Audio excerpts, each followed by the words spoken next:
सुरेश एक गरीब आदमी था। वो जंगल से लकड़ी लाकर बाजार में बेचने का काम करता था। उसकी पत्नी सुलेखा और वो दोनों मिलकर कड़ी मेहनत करते थे, लेकिन फिर भी उनकी गरीबी दूर नहीं हो रही थी।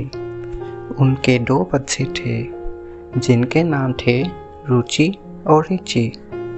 उसके पड़ोस में जानकी नाम की एक बूढ़ी औरत रहती थी। उसके कोई भी नहीं था। उसके सुलेखा और सुरेश ने सगे बहू और बेटे की तरह सेवा की। जब वही मरने ही वाली थी, तभी उसने कहा, बेटा सुरेश, तुमने मेरी बहुत सेवा की है। मेरे पास तुम्हें बदले में देने के लिए कुछ नहीं है, केवल एक कुकर है, वह तुम ले लो।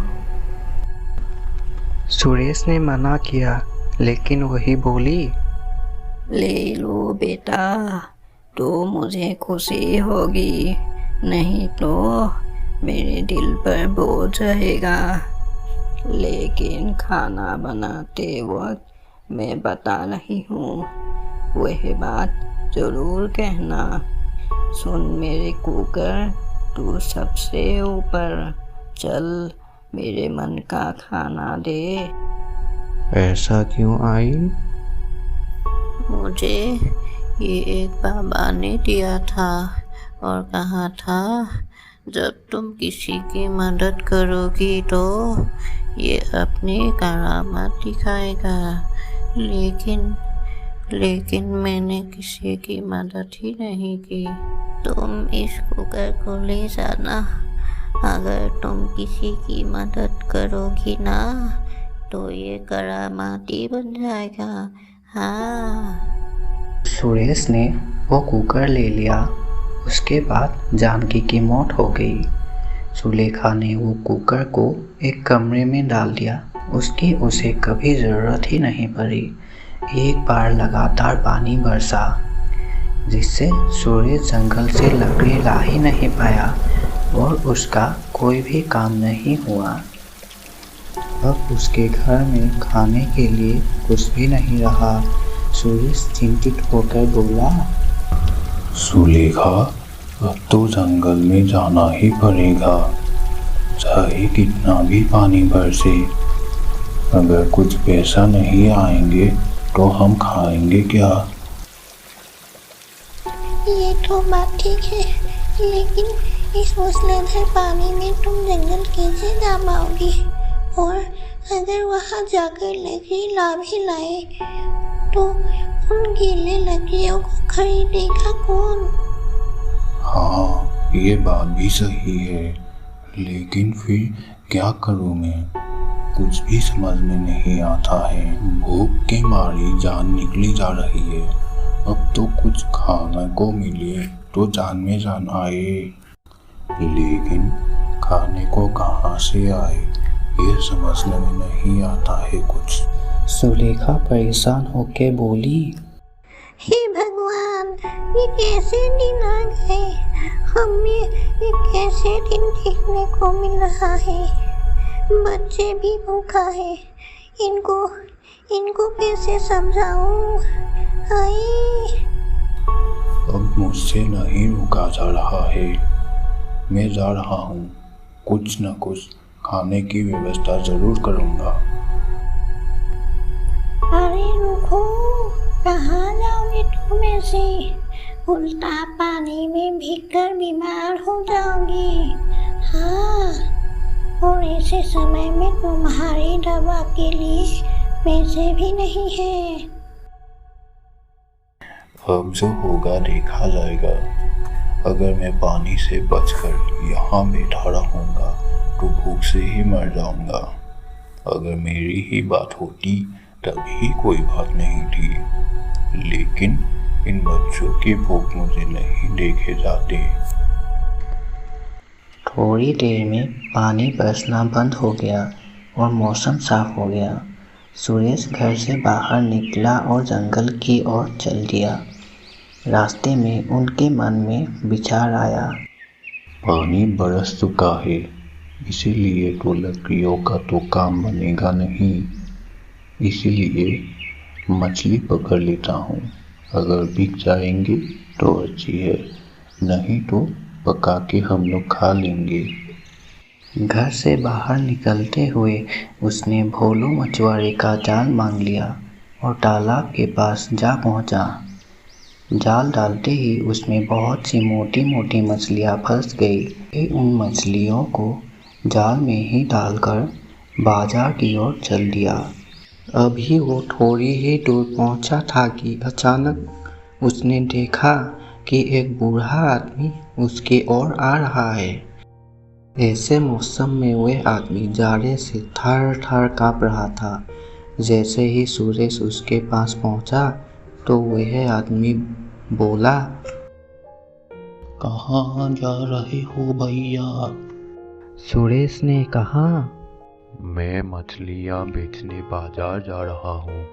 ये सुनकर बूढ़ा आदमी बोला, अरे ये तो बहुत अच्छा शगुन हुआ, तुम मछलियाँ बेचने के लिए जा रहे हो।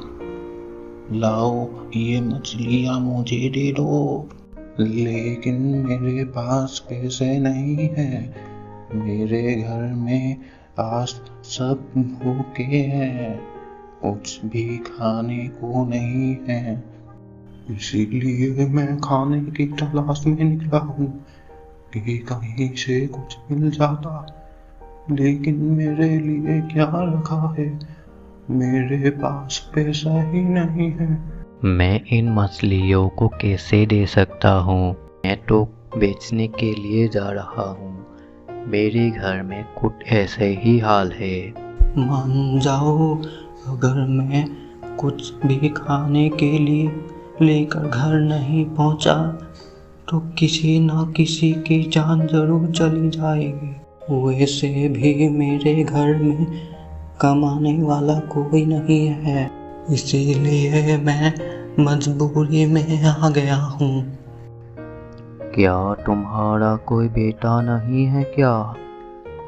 नहीं, मैं और मेरे पत्नी और एक बेटी है।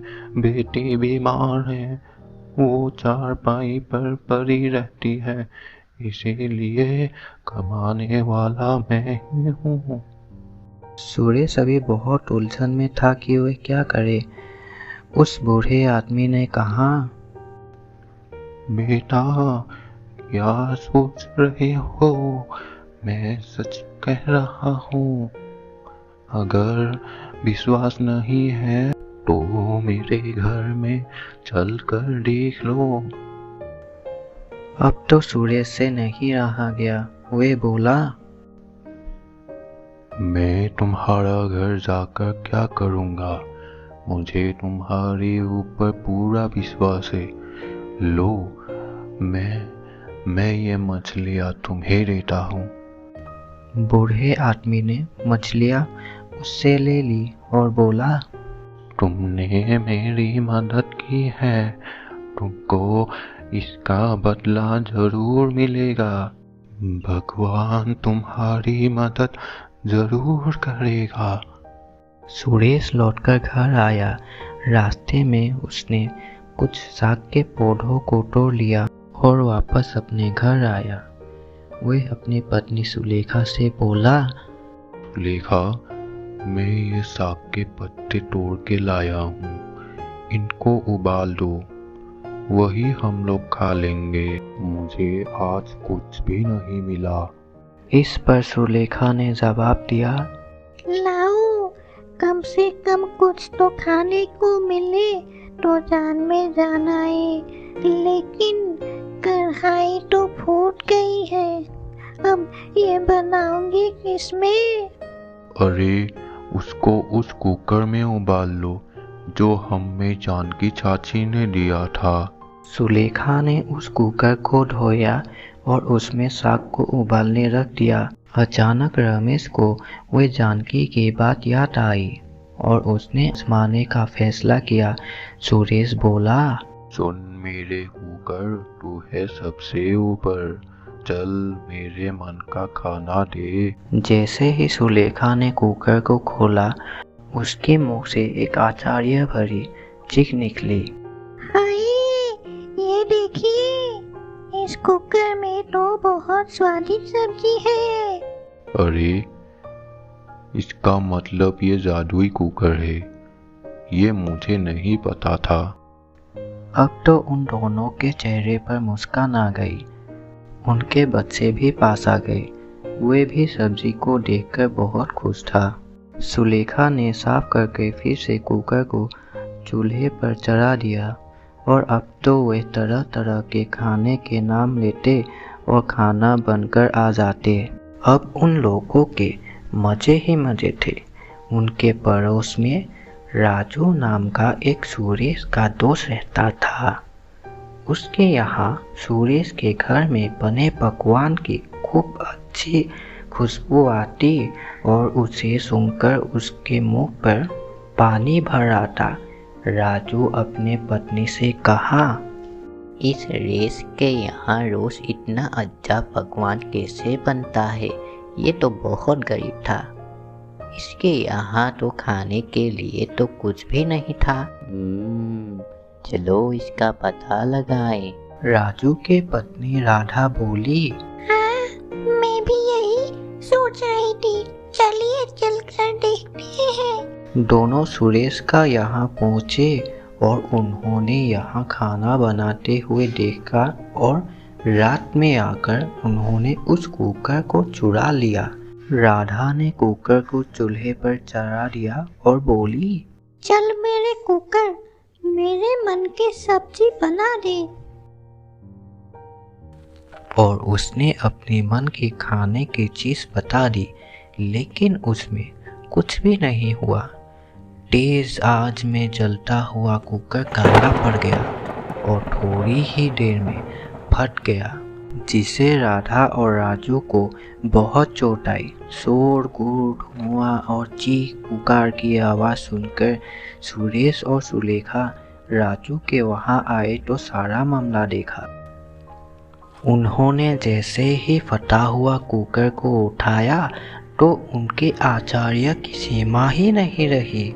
उनका कुकर फिर जो का त्यों था और चाबुक चमकता हुआ कुकर सुरेश के हाथ में चमक रहा था। ये देखकर राजू ने सुरेश से कहा, भैया मुझे माफ़ कर दो, मेरे मन में लालच आ गया था। मैंने तुम्हारा कुकर चुरा लिया था, जिससे मुझे ये सज़ा मिली है।